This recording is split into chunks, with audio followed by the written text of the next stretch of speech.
¿Qué tal, banda? Seguimos fabricando los barandales en obra.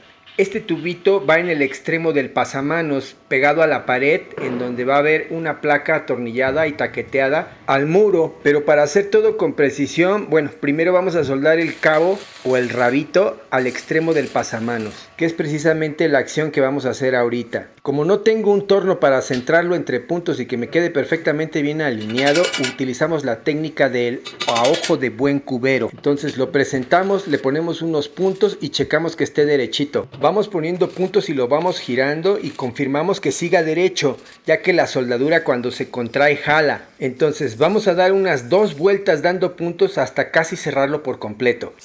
Después le pasamos la esmeriladora y redondeamos todas nuestras soldaduras a nivel estético, sin quitarle mucho porque si no entonces pierde resistencia. Después vamos a poner pasta y pulir y ya saben el tipo de acabados que estamos dando. Bien, y ahora ya puesto en el pasamanos vamos a presentarlo y vamos a ver cómo queda el corte en ángulo con la pared y queda aceptable. Entonces le presentamos su placa y la soldamos. De hecho ahí sí le echamos un cordón. Y ahora, no es el super cordón calificado de la estación espacial, pero bueno, más o menos. Lo pulimos y le damos el mismo tratamiento para los acabados que estamos manejando aquí. Bueno, eso ya quedó de este lado y en el otro extremo de ese mismo tubo, a ver, banda, vamos a hacer un corte aquí, diagonal para este pasamanos. Ya lo soldé aquí, tenemos el tubo firme, el pedacito que está aquí asegurado con esto de manera muy sencilla, no vamos a esperar que caiga, ¿sí? Vamos a cortar, como muchos me dijeron que tenía que cortar con los brazos al revés, que según es bajo los cánones, ¿no? Porque así estoy yo más de este lado, porque la guarda está aquí más protegida. El giro del disco va a hacer que si se traba, salga hacia allá. Entonces, normalmente, si no estuviera grabando este video, yo lo haría así. Y de todas maneras yo me mantengo en esta misma posición. O sea, estoy por fuera. Los cánones dicen que es así. Y yo normalmente corto así. Corto así porque mi forma segura, yo soy diestro, no soy ambidiestro. O sea, soy derecho. No soy zurdo. Entonces, aquí puedo pivotear perfectamente bien y jalar para atrás y aquí cargo, con este brazo cargo y tengo bajo control. Entonces, aquí. ¿Es así? ¿O es así? Brazos cruzados. He ahí el dilema. Para la cantidad de variables que existen para hacer cortes seguros, es muchísimo. Depende de muchísimas cosas que vamos a ir abordando poco a poco para no contaminar la información y tener el contexto suficiente. Vámonos, recio.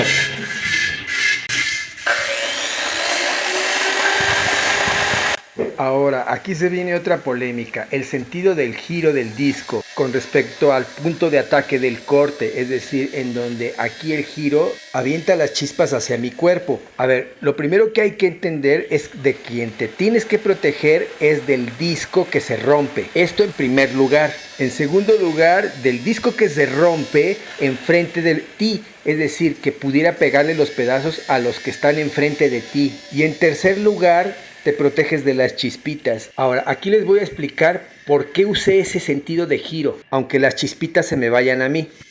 El giro del disco va a hacer que si se traba, salga hacia allá. Porque si usamos la máquina volteada, entonces el giro nos queda al revés, las chispas salen hacia enfrente, pero si se llega a trabar el disco, la máquina es la que se te avienta al cuerpo. Entonces, pues ustedes escojan. Ahora, otro tip. Es importante que mientras esté haciendo el corte, haya desplazamientos del disco hacia adelante y hacia atrás, así como se observa aquí, para que el disco no se sobrecaliente, para que no se force la máquina. Vamos, para desahogar el corte. Ya tengo el trazo aquí del ángulo que tengo que cortar. Ahora, muy importante, noten lo siguiente. Cuando yo voy a empezar a cortar, me asomo a ver dónde voy a cortar y empiezo a ver la línea del corte. Pego el disco y empiezo a cortar 2 segundos nada más y luego me retiro la vista de ahí para poder mover la cabeza y ponerla en la zona segura. Todo el resto del corte lo hago sin ver la línea de corte, es decir, volando con instrumentos a tacto y con la memoria de la posición de mi disco, ya que si estoy mirando mientras corto me arriesgo a que si algo pasa, por estar mirando el corte estaría en la línea de riesgo, los pedazos me podrían dar, si yo puedo ver el disco, el disco me podría impactar en la cara. Ahora muchos van a pensar que lo podía haber cortado de lado, pero si notan aquí no hay espacio para hacer esa operación. Si se fijan, cada corte en específico tiene su propia logística independiente de seguridad. No hay la misma seguridad para todos los tipos de corte porque las posiciones y las variables pueden cambiar. Por ejemplo, aquí prefiero 1000 veces las chispitas impactándome en el cuerpo y bueno, ya protejo mi cuerpo, a que el giro esté al revés y me pueda aventar la máquina hacia la cara. Y una nota al margen, el disco no está mal colocado. Ese disco en particular no tiene sentido del giro y la mayoría de los discos planos no lo tiene. Si no está indicado por el fabricante, se puede colocar de manera indistinta. Después vamos a detallar más esa información. Volvamos al jale. Ahí está el corte hecho, pero no cayó porque yo le dejé un puntito aquí a propósito, precisamente para que no se me cayera este pedazo, porque allá abajo debe de estar seguro. Ok, entonces ahora aquí ya lo podemos tronar.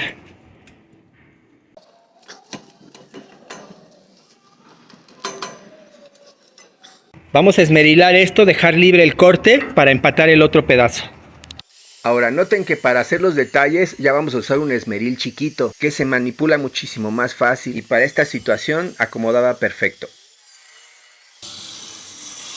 Ok, esta cara ya está lista y acá tenemos la otra punta que vamos a poner.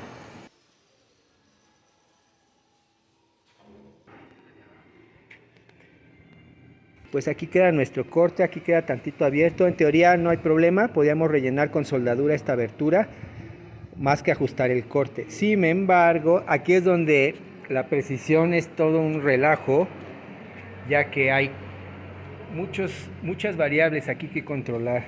Supuestamente ya lo teníamos perfectamente calculado. El problema es que aquí ya no nos coincidió.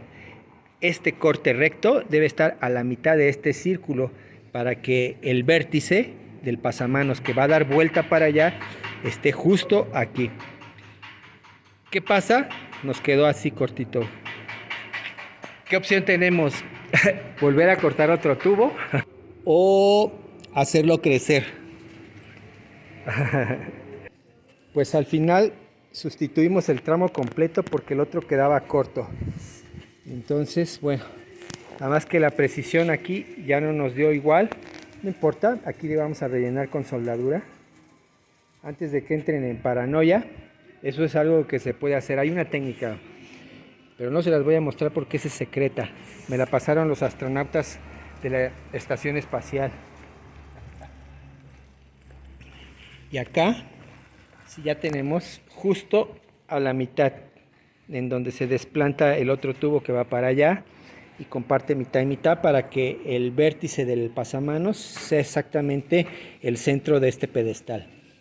Esa era la idea en general.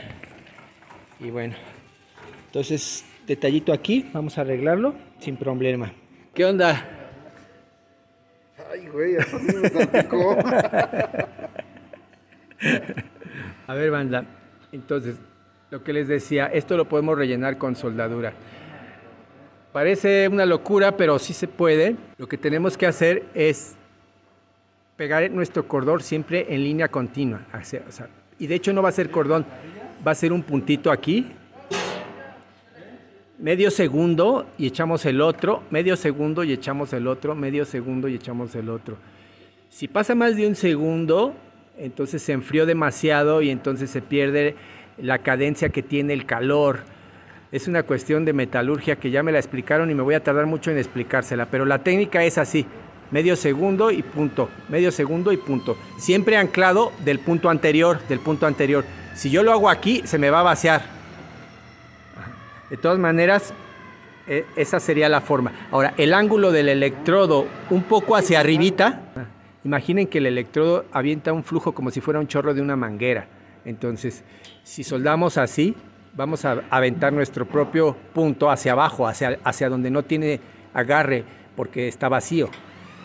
Pero si soldamos, digamos, así, hacia arriba, entonces lo estamos embarrando, el charco de metal fundido lo estamos haciendo que se pegue al punto anterior. Entonces nos vamos así, así, así, así, así, así, así, así, así, hasta terminarlo. Va a ser difícil grabar esto porque ya lo intentamos, pero el obturador de la cámara del celular no nos da chance. Entonces, bueno, solo se va a ver la acción.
Pues así quedó tapado el hueco y de hecho es lo que vamos a hacer también del otro lado. Del otro lado no hay hueco, al contrario, le vamos a tener que esmerilar tantito para hacer una canal en B y que ahí entre la soldadura para que cuando rebajemos con la esmeriladora la soldadura quede en la B. Y así quede bien soldado. De hecho, el hueco que tapamos quedó bien soldado. Si le hiciéramos un barreno donde soldamos, nos daríamos cuenta que la soldadura quedó con más espesor que incluso el calibre 14 que tiene el tubo. Entonces, para un barandal que no va a tener esfuerzo ni vibración, y mucho menos desgaste por fatiga, es más que suficiente esa soldadura. Pues así las cosas, banda. ¡Arre!